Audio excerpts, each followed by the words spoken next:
Welcome everyone. Thanks for joining us this Saturday evening. Good to see so many of you together.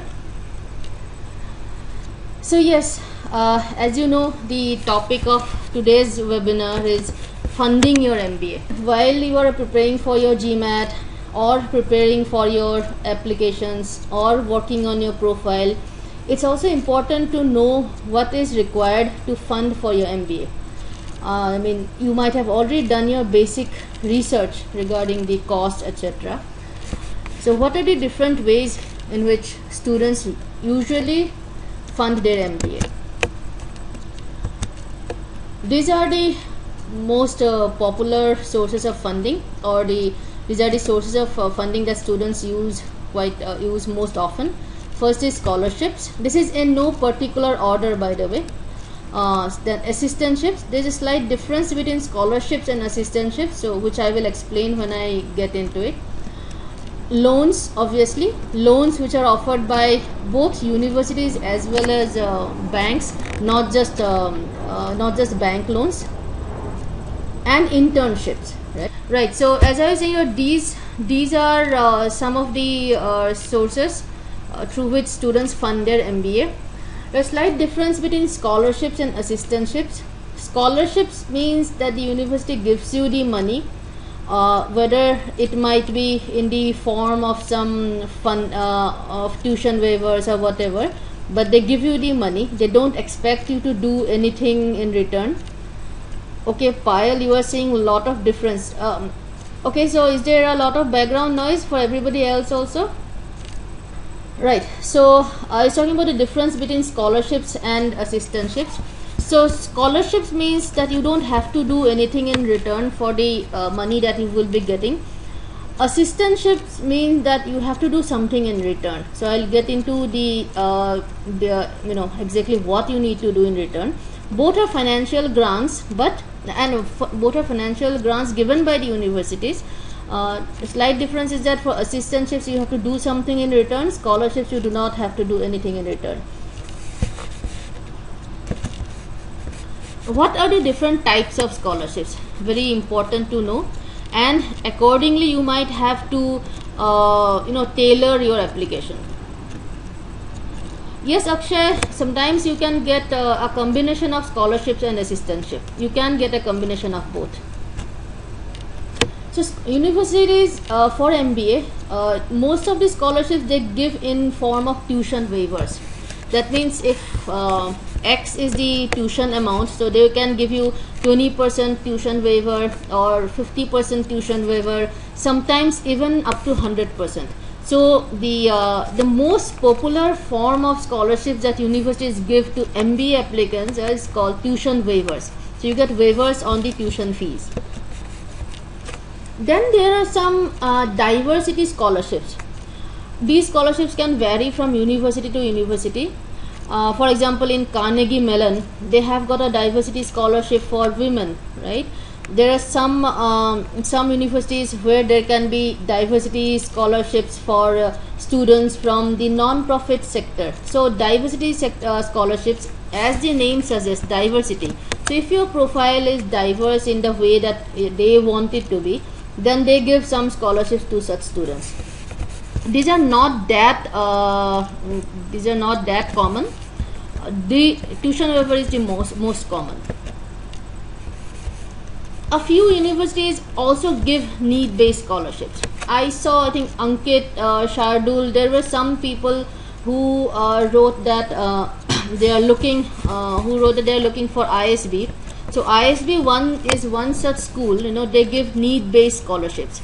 So you have to submit your ITRs, your IT returns, etc. Based on that, they might give you scholarships. So it is purely need-based and does not matter what your GMAT score, etc. is. So once you get admission, once a student gets admission, after that only his or her financial need is taken into account.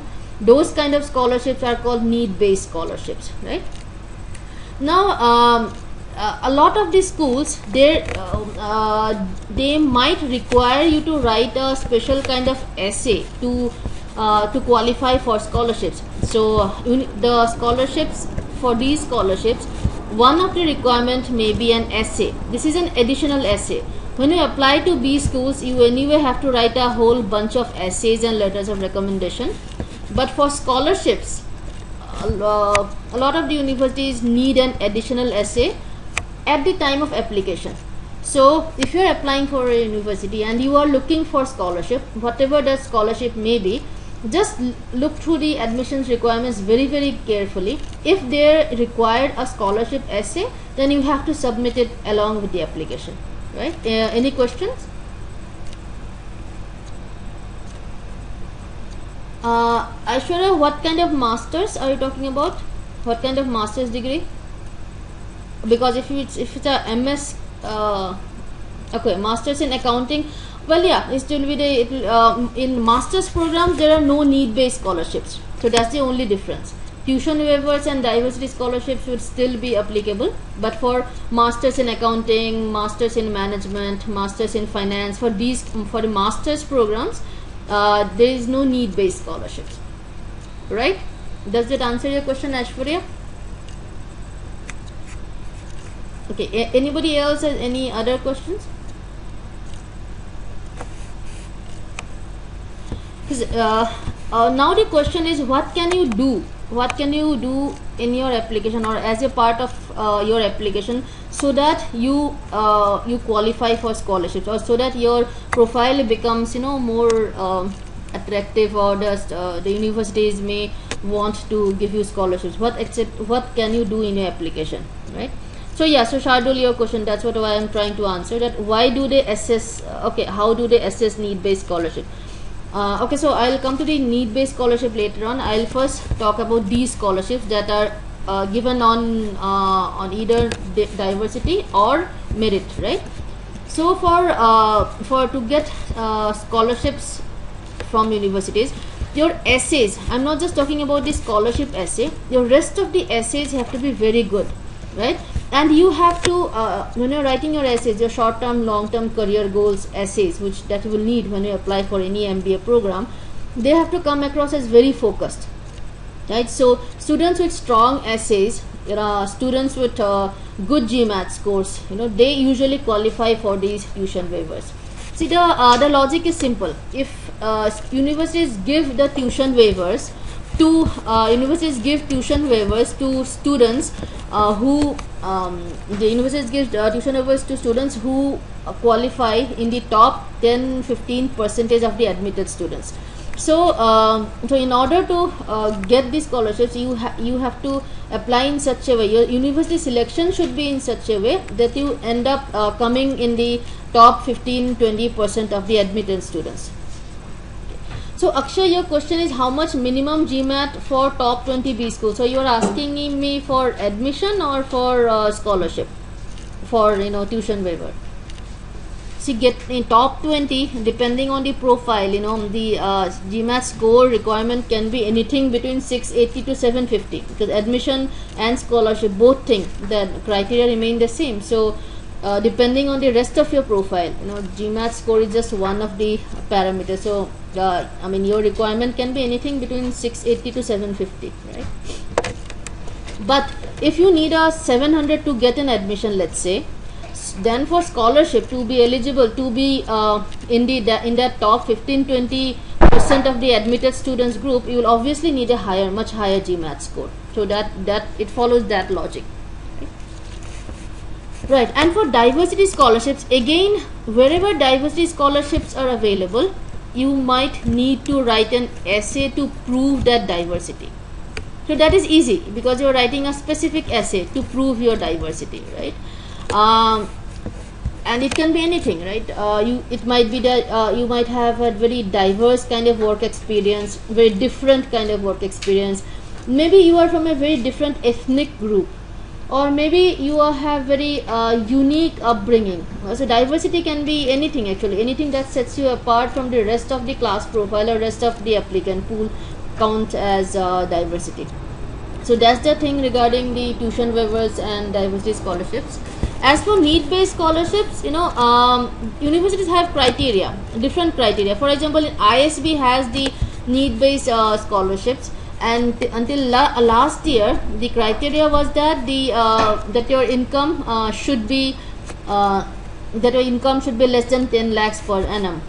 So but that keeps on changing, so keep an eye out for that. They will specify the amount that what do you need to have, what's the cutoff income criteria. They will have that, so you have to keep an eye out for that.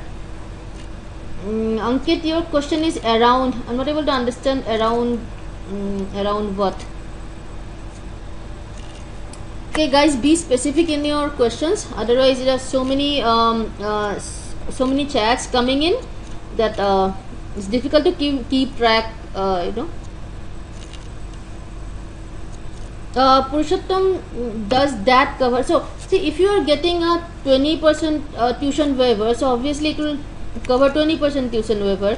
If you get 100% tuition waiver, then of course it will cover 100% tuition waiver. So it depends, what kind of tuition waiver you are getting. If you get a 80% tuition waiver, that means it will like the university will pay for 80% of your 80% of your tuition fees.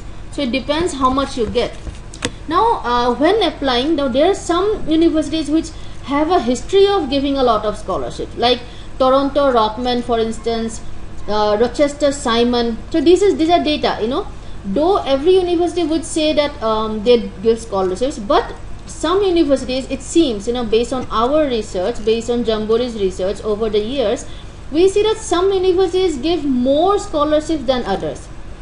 Rochester Simon is one such school, UCLA is one such school, Purdue, then Rotman, in Canada. So these universities, they give quite a lot of scholarships, like Boston College, Boston University, they give a lot of scholarships. So that information also you need to, of course that is not something that will be clearly mentioned in the website, but whenever you see any information about X amount of dollars per student, so that is a good place to look at.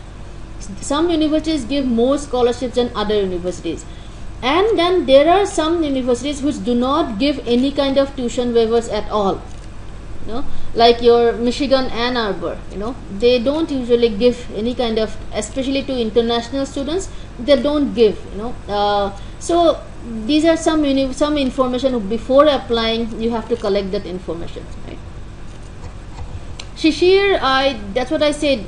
See, there is no average percentage. There can be from 0 to 100. Different universities have different policies. You might get 100% tuition waiver also, or you might not get anything. So the range is 0 to 100. There is nothing average. There is nothing average about it, right? I can give you an average figure, but that does not mean that every student has got that. A lot of students also get 0, right? Ankit, the fees information and all that you can look up on the website. Today's session is about scholarships. The fees for top MBA courses, you can find those on ft.com or in fact the individual university websites, right? Okay, then this is now we come to assistantships. As in the first slide we talked about how the assistantships and scholarships are different. For scholarships, the university just gives you the money, you don't have to do anything in return. Assistantships, you have to do something in return. Now what do you have to do? There are two types of assistantships usually. One is called teaching assistantships. The T stands for teaching.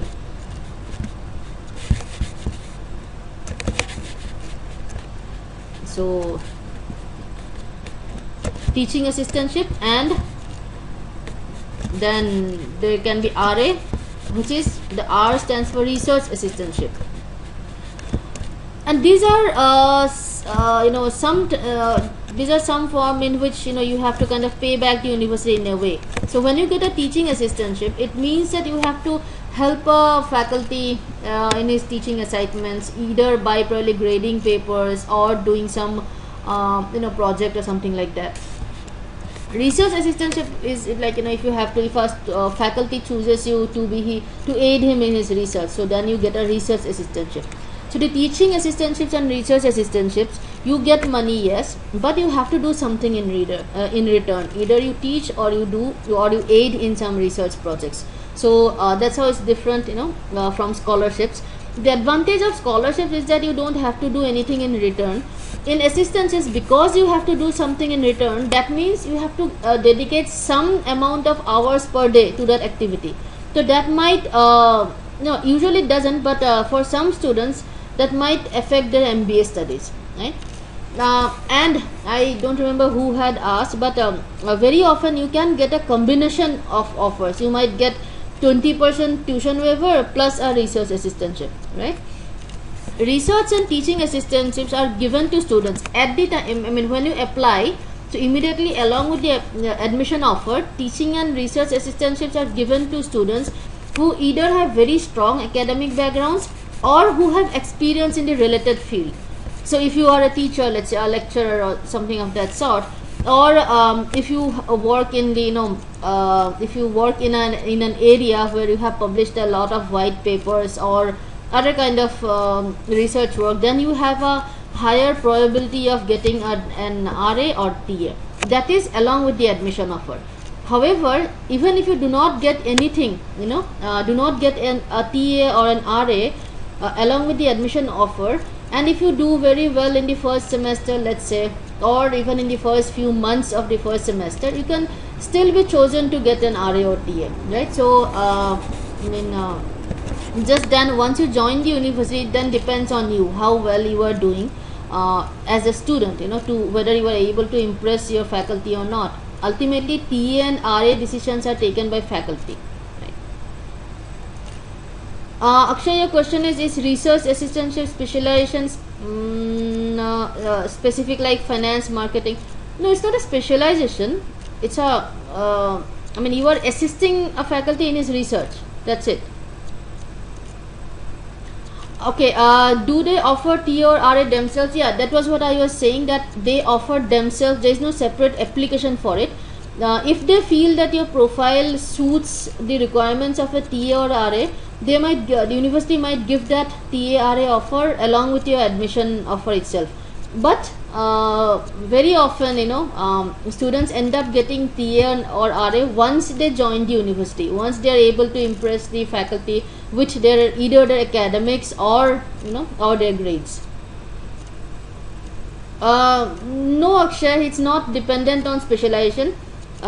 In the US, every department, whether it's finance or marketing or operations, they have projects going on, they have courses going on. So as long as there are people, courses being taught and research being done, there's always requirement for TAs and RAs. Okay, Akshay, that answers your question.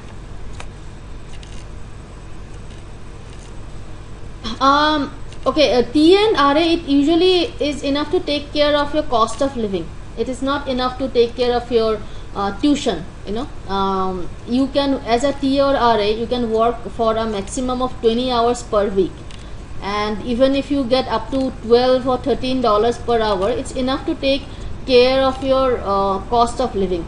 It does not help much in covering the tuition. So if you get a combination of a tuition waiver plus an RA or TA, then you might be able to cover your entire your entire cost.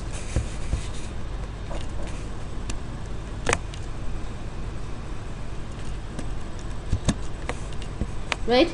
So now we come to loans. Loans, when I say loans, I don't mean the loans offered by the Indian banks. That all of you know, right? That option is there. So I don't mean only that. There are some options. These are now these options, university loan options, are available only for MBA programs. They are not usually available for master's programs like MS Accounting or MS Finance. Though the university loan options are not usually available for master's programs, they are available for MBA programs, right? So there are quite a few universities actually which give loans without cosigner. That means just if you get an admission and you need the money, so they will give you the loan, and these loans, they cover the entire cost. That means tuition plus cost of living. The entire cost they can give you as loan, and that too they don't even need a cosigner or guarantor. So if you have got admission, based on that itself they will give that. Yeah, this is an option that is available with ISB kind of Indian B schools as well. So in ISB, I think the rate of interest are about 10 to 11%, right? But in US universities, the rate of interest is about 7%, 7 to 8%, quite low, right? And so this is a huge advantage. There are a lot of universities in the top US universities actually, like your Cornell, Columbia, Duke, UNC Chapel Hill, Harvard, Wharton, a lot of the top US business schools. They give loans without cosigner, right? And they are very open to international students. So all these loan options are available for international students also, but only in the top US business schools. Okay, any questions on university loans without cosigner? Then the next category of university loans is with cosigner. That means, if you have somebody, if you know somebody who has a US green card, or who is a citizen, if that person is willing to sign, be your guarantor, then there are in fact even more number of universities that can give. So university loans with cosigner, in fact all the top 50 USB schools have this option. So if you have anybody in the US who has a green card, any relative, friend, you don't even have to be blood relatives, so even friend and anybody would do. If the person should have a US green card, then if that person is willing to be your co-signer, that is a guarantor, then then loan options are there in all the top 50 USB schools. The rate of interest is again 7 to 8%, very very very low. So NUS, Vivek, you had a question, what's the option for NUS and SDI? I'm not sure what you mean by SDI. Can you write out the full form of SDI and NUS? So see, NUS in itself is very cheap. NUS is about, actually it's cheaper than ISB, and NUS gives a lot of other scholarships, but they don't have loan options. HCC also, see, the university giving loan is a concept that is more widely acceptable and more prevalent in the US. So when we talk about university loans without cosigner, we are mainly talking about US universities. There are in fact a few years ago INSEAD also used to give, but now they have stopped. So the European scenario for giving loans without cosigner to international students is not that good anymore. Okay, great. So I was saying that the concept of universities giving scholarships, giving loans, the concept of university giving loans without cosigner is prevalent in the US only. Earlier, there were cases where universities like INSEAD and Oxford, they used to give loans without cosigner to international students, but they don't have those options anymore. So the concept of universities giving loans to international students is mainly a US concept now, right? So these two are for USB schools. USB schools, and of course in the ISB, ISB gives that, so obviously but for international students only US does that. In India you will be a domestic student, so in India all the B schools you will be able to get loans. No, it does not apply to Canadian B schools, right? What is SP? Are you talking about SP Gen? Purushottam? Okay.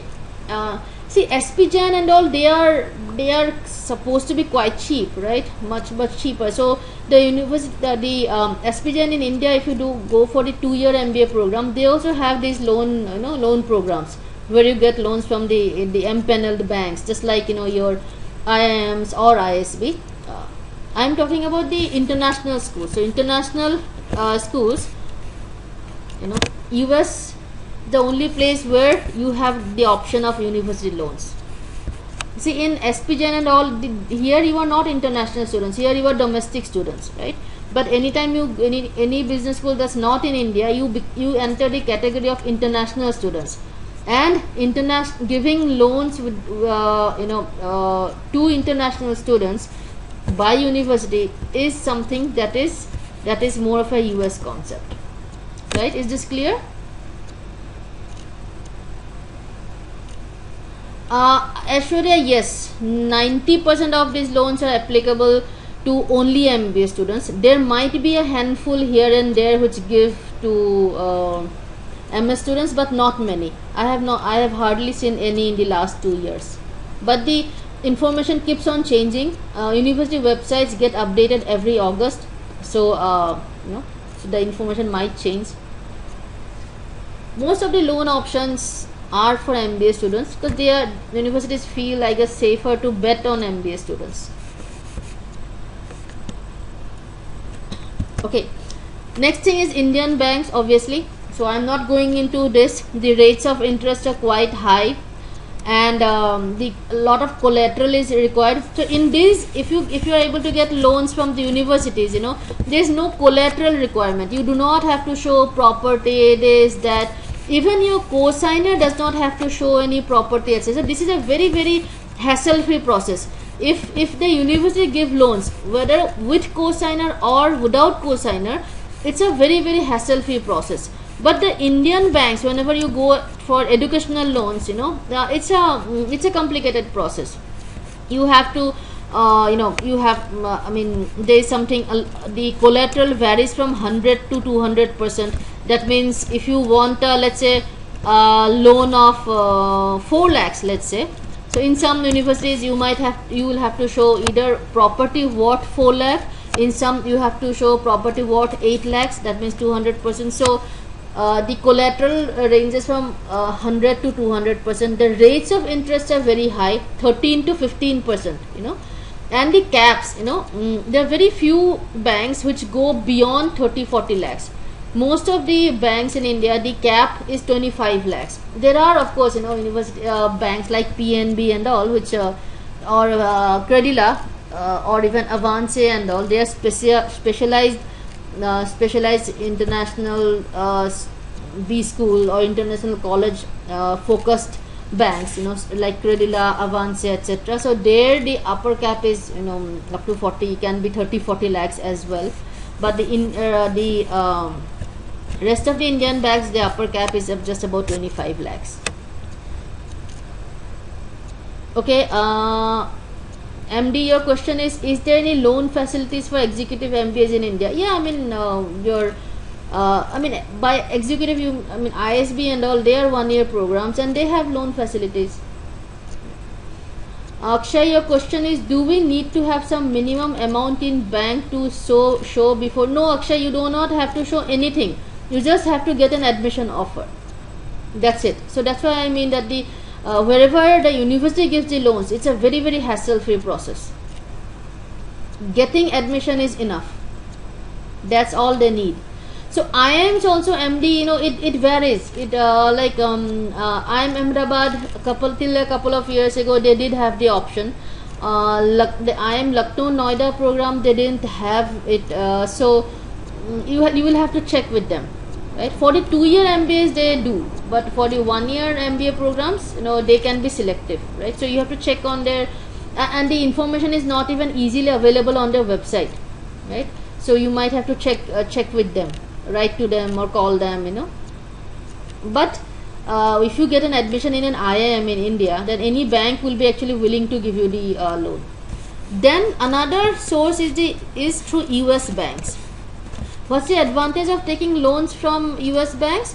The rate of interest is very, very, very, very low.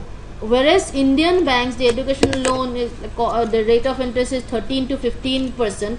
Whereas if you can get a loan through a US bank, then the rate of interest is just about 7 to 8%. So it's a huge half the rate of interest, which is obviously good. Now there are some intermediaries. Now, if you are in India, getting a loan from a US bank might be a little difficult. So there are some intermediaries. So they are like, there are certain education foundations, like Paras Education Foundation in Mumbai is very famous for this. So if anybody in Mumbai, so you can check it out, check out their website. So they act as the intermediary and they take certain fees for it, obviously, but they can arrange loans from US banks. So you can Paras Education Foundation, right? So they are a very reliable and a famous kind of intermediary, helping students get loans from US banks. Of course, they have they have certain criteria and all. You have to talk to them, meet them, and to get the necessary details. Akshay, there will be a lot of agents. I am not talking about agents, right? I am talking about these are like education foundations. Don't go to any agents per se, right?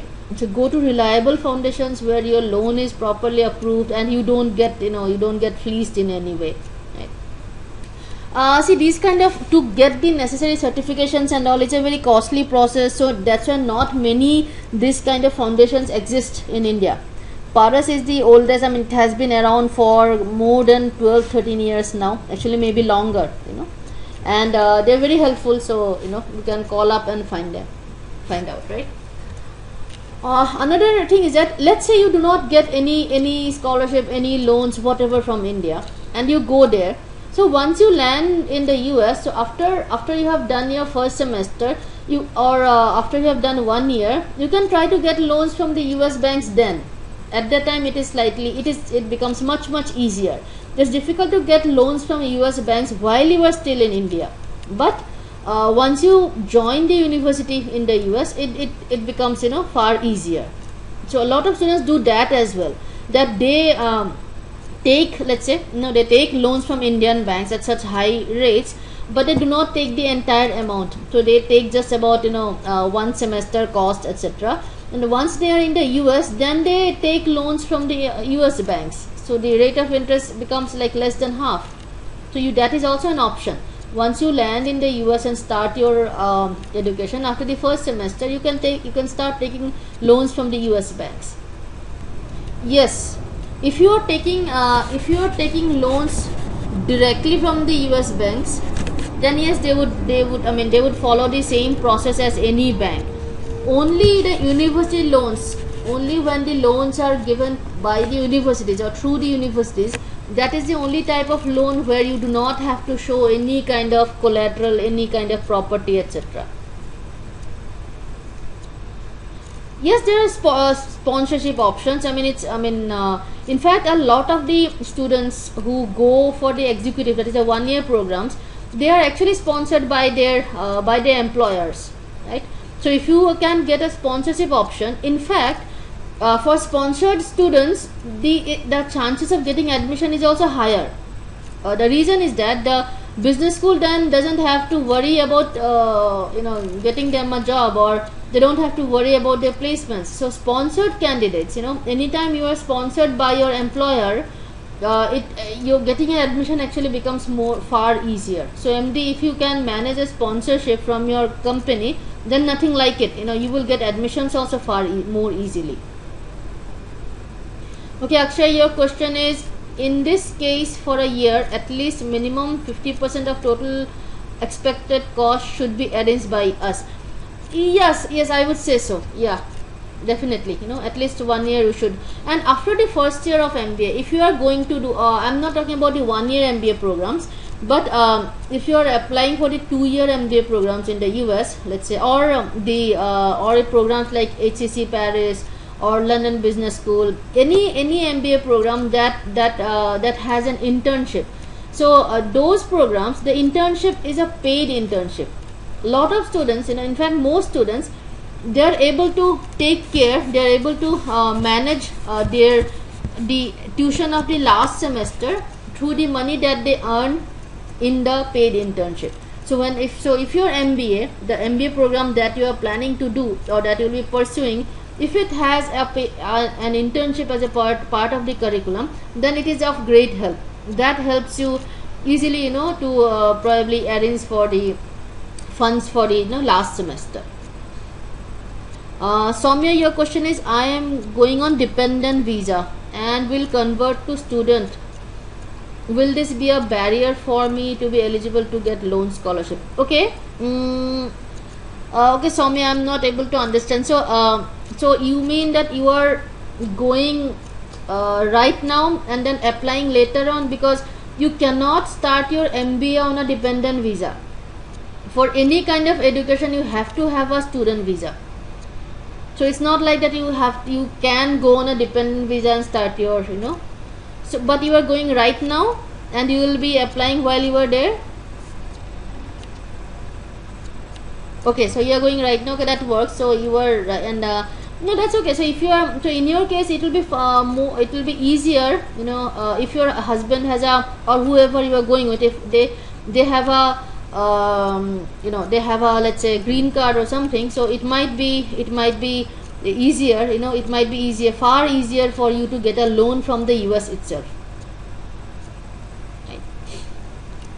Okay, so yeah, so H1 also, yes, you should be able to, if you should be able to get a loan from the US itself.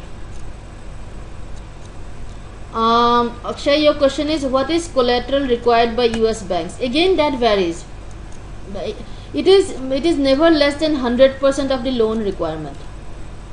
So if you have a, let's say, if you are looking for a loan of, I don't know, $40,000, let's say, then you should have $40,000 worth of, property or whatever in India. So 40,000 would, if you multiply it by 70, so it's like 28 lakhs kind of worth of property.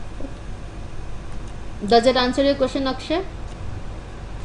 Okay, so while I was on, I don't know whether you guys noted down the names or not. You should probably note down some of the names and check out yourself. This is the best option. I'm sure everybody will agree that this university loans without cosigner is by far the best option. But this is not an option that is offered by average colleges. So this, your like, lot of the Ivy Leagues, like your Cornells and Columbia, Harvard, Wharton, Chicago Booth, Duke, a lot of the top colleges have this option. Let me type those down so that you can you can make a note of this.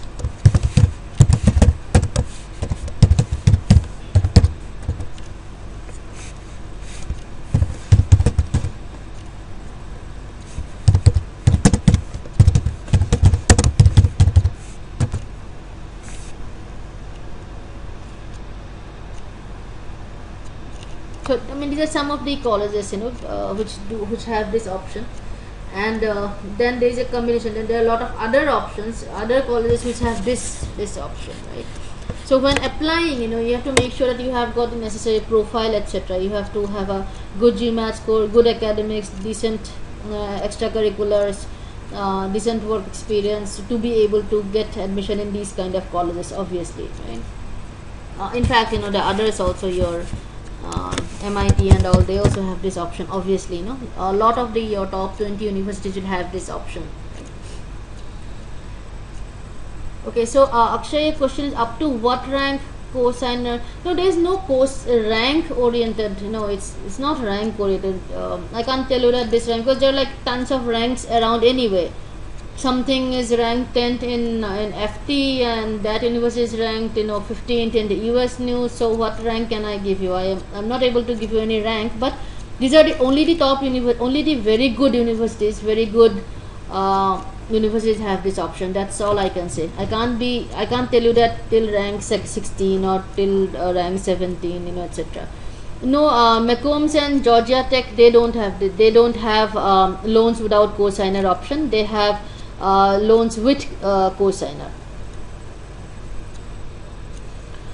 Pushottam, we did have a session regarding profile a couple of, I think, last month, where we talked about profiles, etc. So you can either refer to that. You can just drop an email at GMAT online, so they can probably send you the recording of that discussion, or we might have another session later on, regarding profile and how to improve, how to make it scholarship worthy, etc. But we did discuss a bit. I did tell you a little bit about how to write your essays, etc. Yeah, how to write your essays, etc. So that you so that you can you can focus on getting scholarships. Also keep an eye out for some individual scholarships. For example, there's a Tata scholarship, okay, let me draw it out. Just hang on for a second. Okay, so is this visible to everybody? Is this visible to everybody? Okay, so there's a Tata scholarship. These are all like these are private scholarships basically. So you can check it out. There's a Dhirubhai Ambani scholarship in Stanford, and their deadlines are separate from the university application deadlines, right? So if you go on internet and search, then for students applying in UK, if anybody wants to apply to UK, then you can find various scholarships option in the British Council website. UK universities, they don't have that many scholarship options. So universities do not have that many scholarship options, but there are a lot of private scholarship options. You can find the information on the British Council website, britishcouncil.org. So people applying in the UK, so you can look at these. The Ambani scholarship, the Dhirubhai Ambani scholarship is specifically for Stanford. So you can look at that. I think the deadline is around July. Last year it was July 15th. So you can, and even the ones offered through British Council, they also have separate deadlines. So the university deadlines and the scholarship deadlines are separate. So these are some private scholarships that are also available for studying in in Singapore. For NUS, somebody showed interest in NUS, so NUS, NTU and all. There are some scholarships offered by Singapore Airlines. Right. In fact, there are Singapore government scholarships also. Singapore Airlines as well as Singapore government scholarships. The only condition is that you have to work in Singapore for 3 years after finishing your MBA, so which is great, right? I mean, you will be happy to work in Singapore for 3 years. So it's kind of like a bond, right? So Shardul, what program are you looking for? That is, I mean, which country are you looking for? You are looking for Germany. I mean, which country are you looking for? I thought you were looking at ISB. So I mean, the scholarship things are, the scholarship information is different for different countries, right? In Europe, there are not many scholarships because the MBA programs are for 1 year. For 1 year programs, 1 year programs, there are not many scholarships available. Shardul, the DAD is for studying in Germany, and Germany is not the place to go to for MBA. For MBA, there are hardly any. There is actually no good college in Germany to go to for your MBA. Vivek, that's what I am trying to tell you, that the European B schools, that European banks, so all the MBAs are for 1 year, except a few colleges like HEC Paris or London Business School. All the MBAs are for 1 year. For 1 year MBA programs, there are usually not many loan or scholarship options. Okay, so so these are some of the private scholarship giving institutions that you should look for. Yes, Purushottam, NUS, NTU, they also give scholarships, but I am saying that in addition to that, there are some Singapore Airlines and Singapore government scholarships as well, right? Yes, Pulkit, see, Singapore has 3 good B schools. One is NUS, that is National University of Singapore. One is NTU, Nanyang Technological University. Third is SMU, Singapore Management University. So Singapore has only three good MBA colleges. 3 colleges that are worth going to, kind of. See, all this information, if you guys go to, some of you seem to be at a very early stage of your B school research, right? So if you go to ft.com, you will find the list of the top 100 B schools of the world, right? So SPGen, that is SPGen Singapore, Dubai. The SPGen's home base is in India only. So SPGen, they have a program with Singapore, Dubai. So it's not a purely Singapore. And that is a good college. It's very cheap also, compared to the other Singapore colleges. It's quite cheap also. And if you have less than 3 years of work experience, then it's a very good option. But if you have more than 3 years of work experience, then the SPGen Singapore, Dubai is probably not a good option for you. Okay, any other questions? Akshay, it's a very 9 years what rank to be targeted. No, it's not about rank, it's about return on investment, right? It's not about rank. So I would not call it a rank oriented thing. You should, if you have 9 years of work, it does not actually matter how many years of work experience you have. I mean, if you are at a certain salary level, then you have to look at what's the average salary of the business school that you are targeting. If you are already at that level, then no point applying to that business school, right? Okay, yeah, Singapore NCR, actually again, when we talk about NCR, it's like it's either France or Singapore. So NCR is not a purely Singapore college, right? So NCR Singapore is good. NCR Singapore is very good. It is as good as the France NCR. So Deb, does it answer your question?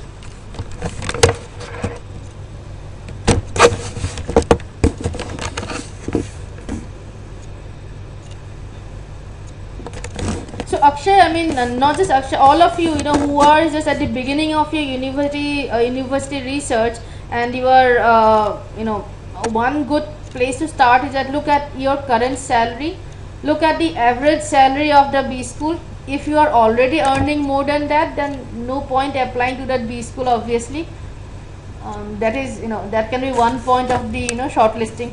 So Akshay, you might start, that might be a good place to start for you. With 9 years of work experience, let's say if you are already at a certain salary level, then, then obviously you should not be applying to B schools where average salary is less than that.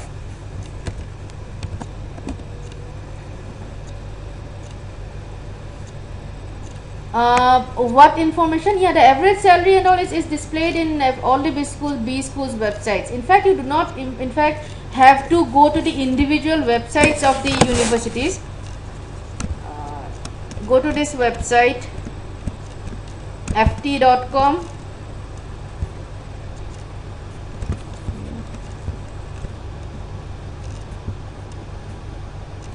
So www.ft.com, that is financialtimes.com.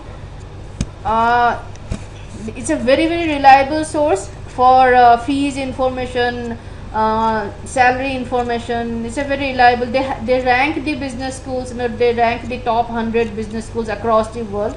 So you might. This is a good place to, and it's a very reliable place of source of information. Ankit, can you see the screen? Ankit, do you see the screen? So yeah, that's what I mean. www.ft.com. FT means Financial Times.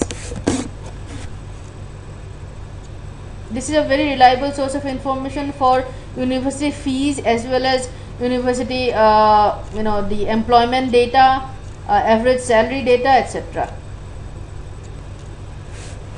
So just to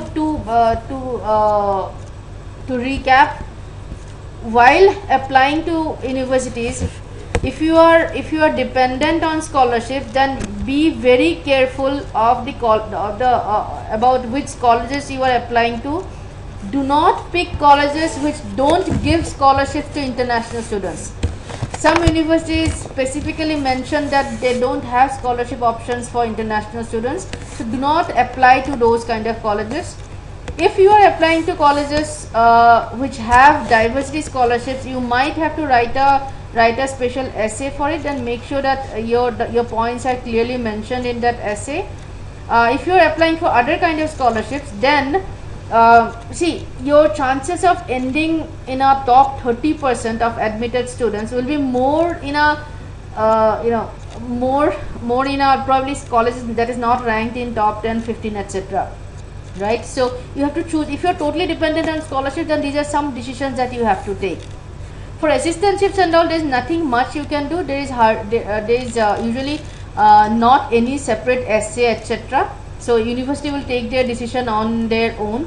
Once you go there, then you can try to impress the faculty or do the necessary research and courses, etc. and be chosen there. So that's another thing. For loans, as I say, there are some intermediaries which can help you get loans from the US, etc. So you can look at them, like Paris Education Foundation, as I say. So you can definitely look at them. And if you are dependent on, let's say, or if you would like to get the university loans, then again look at the list of colleges which give the loans without cosigner. So you have to spend some time. When you go to any university website within the MBA program, there will be links either on the top bar or on the left hand side which says funding your MBA. So spend some time on that link, spend some time on the information given on that link, right? You will see the various options available. And while you are looking at the university website, you might come across a word called FAFSA. Just be very careful, right? It will say that there are FAFSA loan options, right? Please understand that these FAFSA loan options are not for international students. So if you see FAFSA loans available, don't be happy thinking that okay, loans are available. FAFSA loans are only for their domestic students, they are not for you. So be very careful about the language that you see on the websites, right? So FAFSA loans are not for international students, remember this. So if a university is offering only loans through FAFSA, then that means you are not eligible for those. The universities that give loans to international students, they clearly mention that international student loan options. They clearly mention that as a separate category. Okay.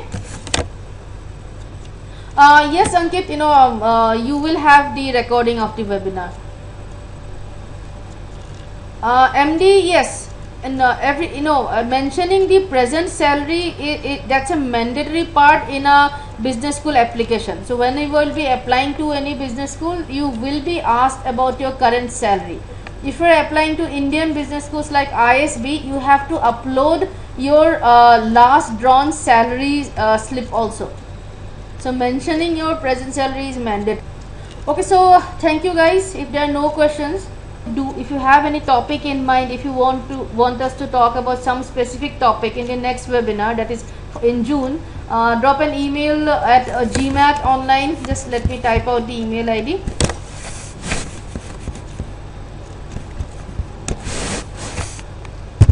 GMAT@jamboreeindia.com.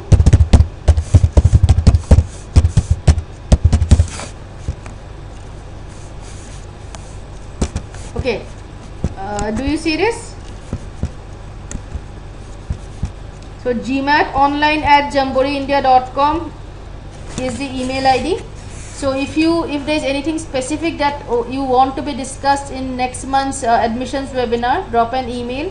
And if you need the recording of the webinar, then also just write an email at this ID, and we'll definitely we'll get back.